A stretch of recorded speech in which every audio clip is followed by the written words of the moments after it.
आज हम number system discuss करने जा रहे हैं। मेनली हम यहाँ पे इरेशनल नंबर सिस्टम डिस्कस करेंगे। सबसे पहले हम ये देखेंगे कि इसकी ज़रूरत क्यों पड़ी। हम किसी भी सब्जेक्ट की शुरुआत करते हैं तो बेसिक एलिमेंट की ज़रूरत पड़ती है हमारे कॉन्सेप्ट को बिल्डअप करने के लिए। जैसे हिंदी में हमें वर्णमाला पढ़ते हैं, इंग्लिश में हम लेटर्स पढ़ते हैं, साइंस में यही बेसिक एलिमेंट्स हमारे लिए होता है। वाई क्यों, किसी चीज़ का कॉज क्या है। साइंस हमेशा सर्च करती है कि जो भी हमारे यहाँ घटनाएं घटती हैं नेचर में, उसका कॉज क्या है। उसी तरीके से हम मैथ में अपना जो बेसिक कॉन्सेप्ट बिल्डअप करने के लिए पढ़ते हैं वो है नंबर सिस्टम। यहाँ पे हम डेसिमल नंबर सिस्टम की बात करेंगे। अब यह डेसिमल टाइप क्या है, क्या नंबर सिस्टम के भी टाइप होते हैं, इस तरह के क्वेश्चन के लिए हम आप लोग के लिए एक अलग से लेक्चर बनाएंगे। आज हम केवल यहाँ पे डेसिमल नंबर सिस्टम की बात करेंगे, जिसमें हम डिस्कस करेंगे कि जो भी हम प्रीवियस क्लास में पढ़ चुके हैं, that is introduction.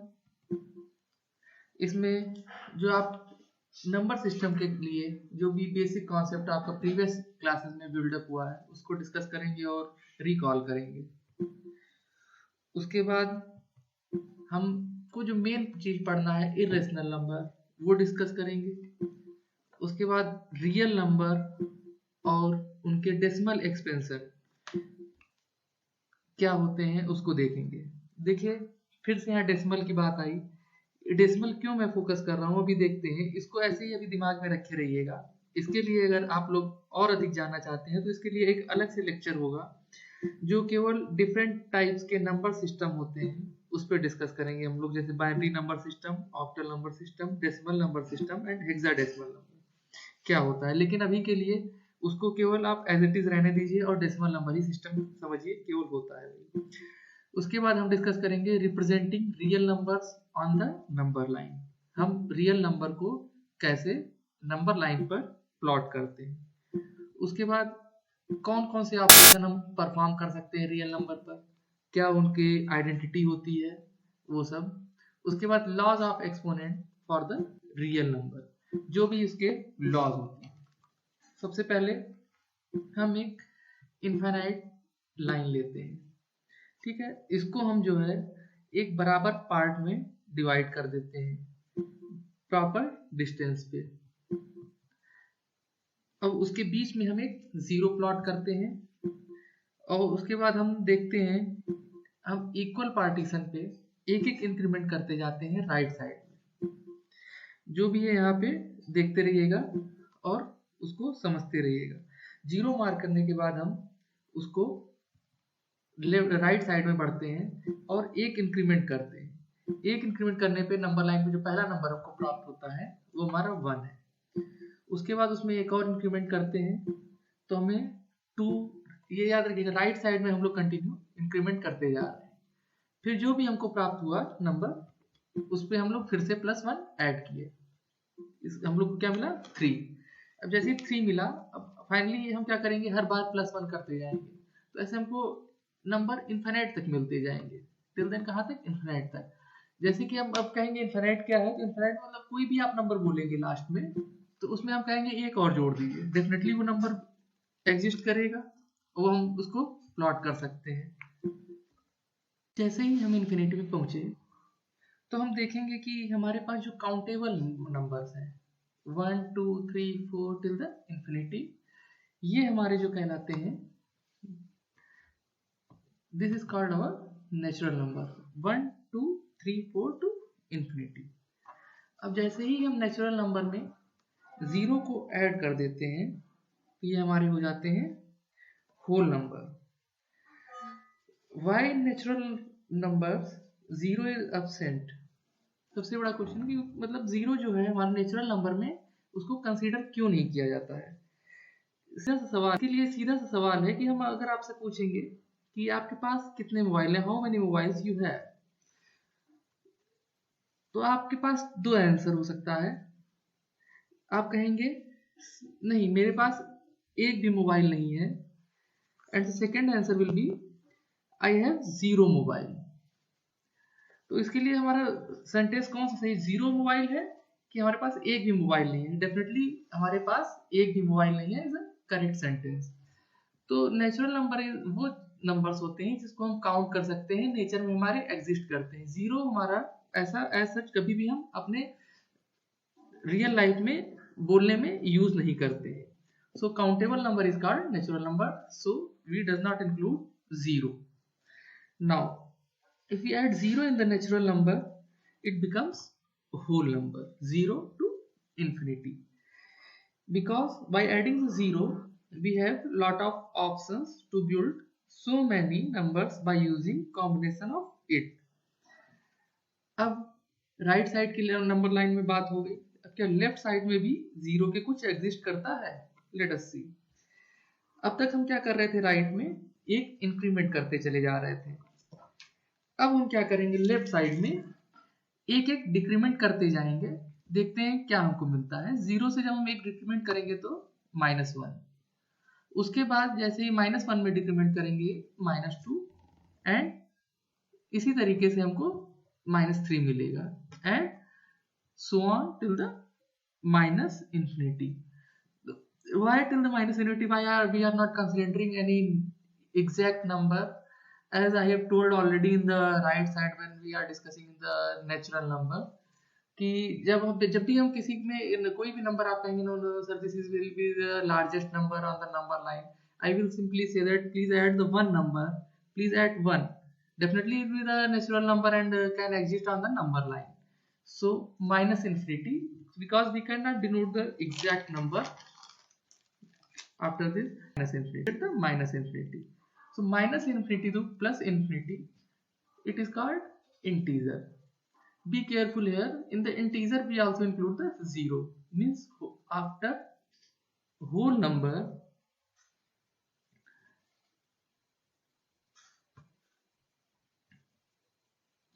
now can you see that कि अब तक जो भी हमने देखा है नंबर लाइन पे सारे नंबर हम लोग प्लॉट कर चुके हैं और कोई भी नंबर नहीं बचा है।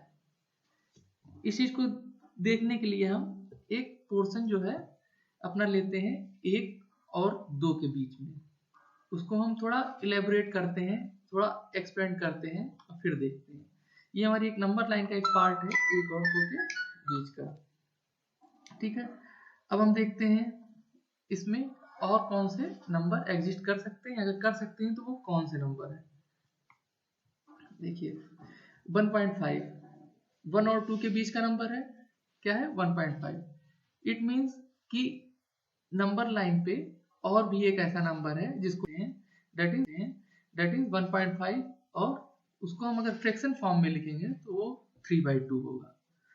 अब इसी तरीके से हम देखते हैं निगेटिव साइड में, same -2 that is -0.5 in the fraction form, that is -5/2.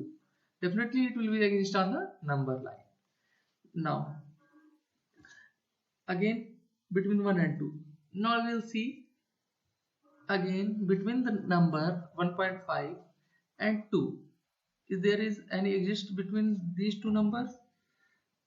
Definitely 1.5 and 2, the 1.75 will be on the number line between these two number. अब देखेंगे इसका मतलब हम ये देख रहे हैं कि हम कोई भी दो नंबर ले रहे हैं तो उसके बीच में कोई ना कोई एक नंबर हमको एग्जिस्ट करता हुआ मिल जा रहा है। लेकिन अब हम देखेंगे कि ये नंबर हमको मिल कैसे रहा है। इसको देखने के लिए एक सिंपल हम एक और एग्जाम्पल लेते हैं। इसके लिए हम देखेंगे नंबर लाइन पे अगर हम देखें 3/2 कहाँ एग्जिस्ट कर रहा है, 1 और 2 के बीच में। अगेन 7/4 देखेंगे कहाँ एग्जिस्ट कर रहा है, दैट इज 3/2 2 के बीच में। देखिए 7/4 आपकी स्क्रीन पे। इसके बाद हम वही एग्जाम्पल फिर से लेंगे कि आखिर ये नंबर हम कैसे आगे ला रहे हैं। इसके लिए हम क्या करेंगे कि हमको जिन दो नंबरों के बीच का नंबर पता करना है कि नंबर लाइन पे कौन सा नंबर होगा, कहाँ एग्जिस्ट करेगा, उसको इस तरीके से देते हैं। सपोज दैट हम लेना चाह रहे हैं कि 3/2 और 7/4 के बीच में कोई नंबर एग्जिस्ट कर रहा है और कैसे करेगा, कैसे उसको कैलकुलेट करेंगे देखते हैं। सबसे पहले हम उन दो नंबर को ऐड कर देंगे जिस दो नंबरों के बीच में हमको कोई नंबर पता करना है। That is 3/2 plus 7/4, what we will get, that is 13/4। उसके बाद जो भी नंबर हमको प्राप्त हुआ है उसको हम लोग डिवाइड बाई 2 करेंगे, that is 13/4 divided by 2, that is the number 13/8 means 3/2 and 7/4 के बीच में 13/8 नंबर एग्जिस्ट करेगा। हम देखते हैं कि ये कहाँ प्लॉट होता है। देखिए ये 13/8 दैट इज 3/2 और 7/4 के बीच में नंबर ये एग्जिस्ट किया। तो इस प्रकार से हम ये कह सकते हैं there are infinitely many rational numbers between any two given rational number. इस कोई भी हम नंबर लाइन पे अगर कोई भी दो रेशनल नंबर की बात करेंगे और बोलेंगे कि उसके बीच में कितने नंबर एग्जिस्ट करते हैं, definitely so many numbers will be exist. कैसे कि हम इससे पहले हम प्रीवियस में देखे थे कि हम ये 13/8 कैसे आया, दो नंबरों को जोड़े उसके बाद उसको डिवाइड बाई 2 किए, वो उसके बीच का नंबर मिल गया। ऐसे हम कोई भी नंबर ले लेंगे, again we can calculate that कि 13/8 और 3/2 के बीच में पता कर सकते हैं, 13/8 7/4 के बीच में पता कर सकते हैं नंबर की कौन से नंबर्स हैं हमारे। तो हमने यहाँ पे एक एक नंबर कैलकुलेट किया है, आप लोग so many numbers, infinite number आप उसके बीच में पता कर सकते हैं। देखिए the rational numbers do not have unique representation in the form of p by q। इसका सिंपल सा मतलब है कि कोई भी रेशनल नंबर अगर हम लेंगे, जैसे इंटीजर अगर हम लेते हैं, सिंपल सी बात है, वन के अलावा और कोई उसकी वैल्यू या और कोई रिप्रेजेंटेशन नहीं होता। टू को सिंपली हम वैसे ही लिखते हैं। लेकिन रेशनल नंबर के केस में क्या होता है, जैसे आप लोग फ्रैक्शन पढ़े होंगे, तो रेशनल नंबर के केस में क्या होता है, कोई भी एक यूनिक रिप्रेजेंटेशन नहीं होता है, उसके कई रिप्रेजेंटेशन होते हैं। हाँ, सबकी वैल्यू जो होती है वो एक होती है और नंबर लाइन पे सबका प्लॉट एक ही होता है, एक ही पॉइंट पे वो सारे जो भी उसके रिप्रेजेंटेशन है वो एग्जिस्ट करेंगे एक ही पॉइंट पे। जैसे कि हम एग्जांपल लेते हैं 1/2। 1/2 का आप क्या लिख सकते हैं, 2/4, 10/20, 25/50। But again see value of all these four rational numbers will be only 1/2। So अगर लेकिन अब ऐसे ही बात करें तो ये इक्विवेलेंट रेशनल नंबर एक रहते हैं, these are the equivalent rational number. जब हम बात करते हैं कि रेशनल नंबर की, p by q is a rational number, इसका मतलब क्या है कि हम ये एज्यूम करते हैं, it means we assume that q does not equal to 0, first thing, and the second thing is that p and q have no common factor other than q, that is p and q are coprime. Coprime क्या होता है वो एक अलग है, लेकिन simple इसको समझ लें कि p और q का कोई भी कॉमन फैक्टर नहीं होता है अगर हम रेशनल नंबर p और q की बात कर रहे हैं तो। क्यों? क्योंकि एम्बिग्यूटी डेवलप होगी, डेलिमा की स्थिति होगी कि आप कोई 2/4 बोलेगा, somebody will tell 10/20, somebody will tell 20/50। तो इन सब एम्बिग्यूटी को हटा के हम लोग ने बोला कि अगर हम रेशनल नंबर की नंबर लाइन पे बात करेंगे तो वो को प्राइम होगा। p and q have no any common factor other than 1. 1/2 is no common factor other than 1. 2/4 have the common factor. What is it? That is 2. 10/20, so many common factor 2, 5. Okay. So on the number line we will choose 1/2 to represent all of them because ambiguity, आपके confusion की स्थिति को हटाने के लिए ये किया गया है। Again, natural number क्या होते हैं? Those numbers which occurs in nature or used for to count, means in a natural life what you are using for counting purpose, that is called a natural number. I explained it with the example by taking why we are not considering the zero in a natural number, and it is denoted by the n, capital N. Now whole number, as we put the zero in the natural number, it becomes whole number because by adding zero we get the whole number, and by using the zero we can derive so many numbers, so many infinite numbers. Now integer, all the positive and negative integers on the number line, okay, whether it is exist on the left hand side of the zero, right hand side of zero, including zero, is called the integer. Now it represented by z. You see in previous that the natural number denoted by n because its first word letter is n, and the whole number first word letter is w, so it denoted by, then why integer is denoted by the z? Simply actually it is a German word which It is derived from the Zalem. Zalem means to count. Because of that we use Z. Now rational number. What is a rational number? Those number which can be written in the form of P by Q, where Q does not equal to 0. Why not Q does not equal to 0? Search by yourself, and it represented by the Q. Now rational word जो आया है, that is come from the word ratio, and the Q comes from the word quotient. Because of that we are denoting it by Q. Again what we learned in previous, see some questions. Is every whole number is a natural number? What it means? क्या सभी हमारे पास जो whole number है वो natural number है? अच्छा, इस question का आंसर देने से पहले मैं आप लोग को एक चीज, बहुत ही इंटरेस्टिंग चीज बताना चाहूंगा कि अगर कोई भी स्टेटमेंट है इन फ्यूचर भी आपके लिए या होल लाइफ आपके लिए काम करेगा, ये कोई भी थ्योरम प्रूव करने के लिए कोई भी स्टेटमेंट ट्रू है कि फॉल्स प्रूव करने के लिए काम करेगा। अगर कोई एक स्टेटमेंट है उसको अगर हमको फॉल्स प्रूव करना है तो सिंपली हमको क्या करना पड़ेगा, कोई भी एक ऐसा एग्जाम्पल हम दे दें जो उस स्टेटमेंट को फॉलो नहीं कर रहा है, तो हम उस स्टेटमेंट को फॉल्स प्रूव कर सकते हैं। लेकिन अगर उसी स्टेटमेंट को हमको ट्रू, मतलब कोई और स्टेटमेंट है और वो ट्रू उसको प्रूव करना है, तो उस केस में हमको उस स्टेटमेंट से रिलेटेड जितने भी पॉसिबल आंसर, जितने भी पॉसिबल सेट्स सबसेट्स हो सकते हैं, उनको पूरा प्रूव करना पड़ेगा कि उस स्टेटमेंट को फॉलो करते हैं, तभी हम ये बोल सकते हैं कि वो स्टेटमेंट ट्रू है। यानी कि अब तक आप समझ गए होंगे कि हमको फॉल्स बोलना स्टेटमेंट कितना आसान है बजाय इसके कि ट्रू हो स्टेटमेंट। अगर वो ट्रू स्टेटमेंट होगा तो उसके लिए हमको lot of efforts required for the so many long subsets, और अगर उसको फॉल्स प्रूव करना है तो सिंपली हम क्या कर सकते हैं, उसको एक एग्जाम्पल दें और वो एग्जाम्पल उसको नहीं सेटिस्फाई कर रहा होगा तो यानी स्टेटमेंट को ट्रू हो गया। अब इसके लिए देखिए क्या करते हैं हम लोग, नेचुरल नंबर, क्या number is a natural number? क्या सभी होल नंबर नेचुरल नंबर होते हैं? सिंपली देखिए, is 0 is natural number? See 0 is countable? Not ना, 0 नेचुरल नंबर नहीं है। हमने एक एग्जाम्पल सेट किया, 0 नेचुरल नंबर है क्या? नहीं है, लेकिन होल नंबर है ना, हमने एक एग्जाम्पल प्रूव कर दिया, यानी ये स्टेटमेंट फॉल्स हो जा रहा है इस एग्जाम्पल के थ्रू। सिंपली हमारा आंसर होगा no.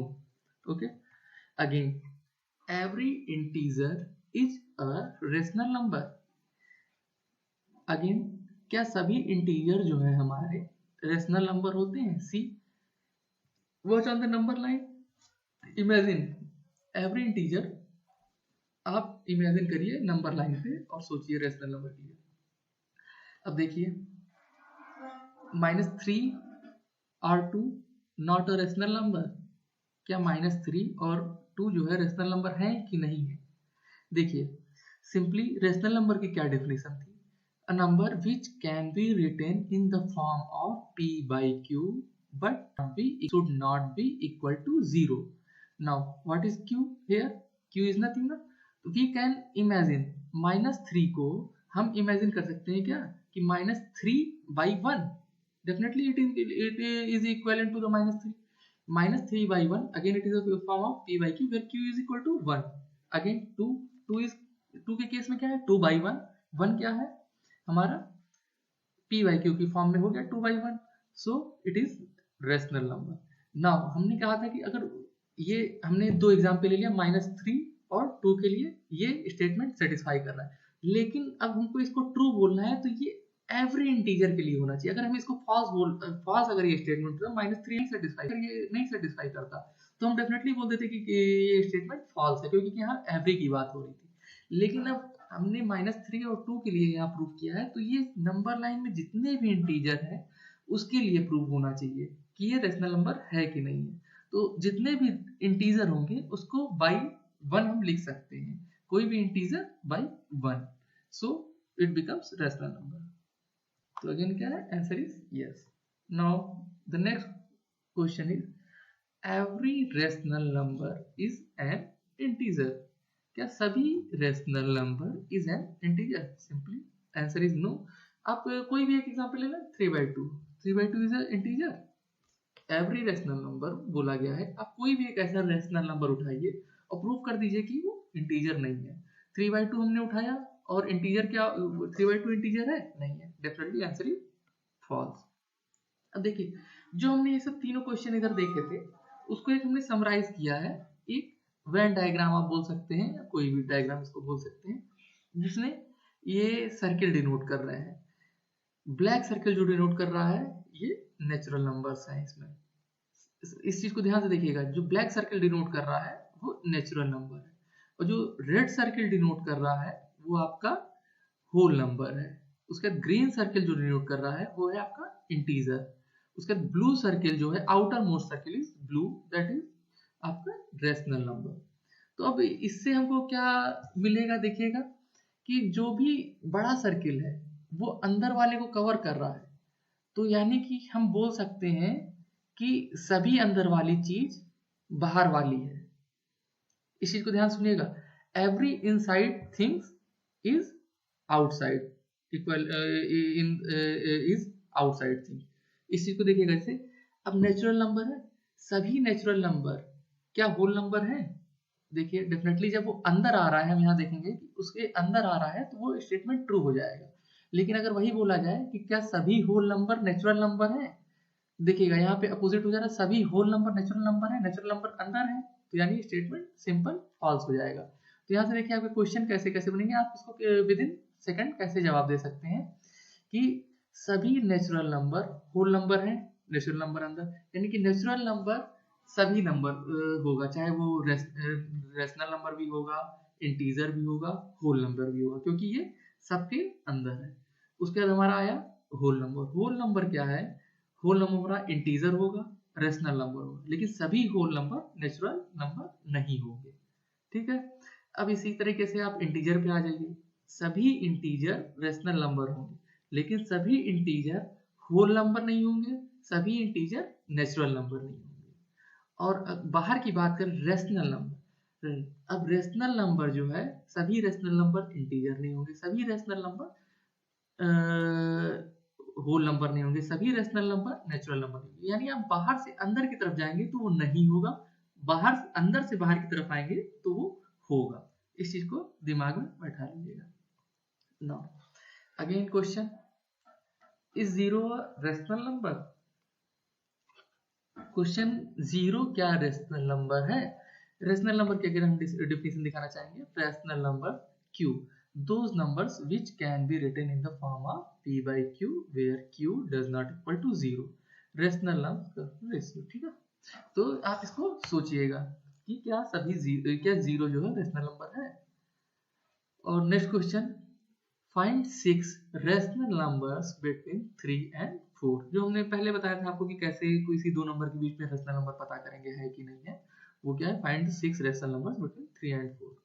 Now find 5 rational numbers between 3 by 5 and 4 by 5। Same question. Now true और false, every natural number is whole number. जो हमने आपको डायग्राम दिखाया सिंपल उसको करिए, और अंदर से बाहर जा रहा है कि बाहर से अंदर की तरफ आ रहा है?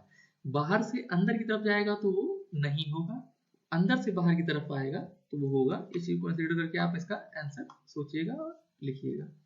उसके बाद every integer is a whole number. Again question again speed है, एवरी हमारे पास है, every rational number is a whole number.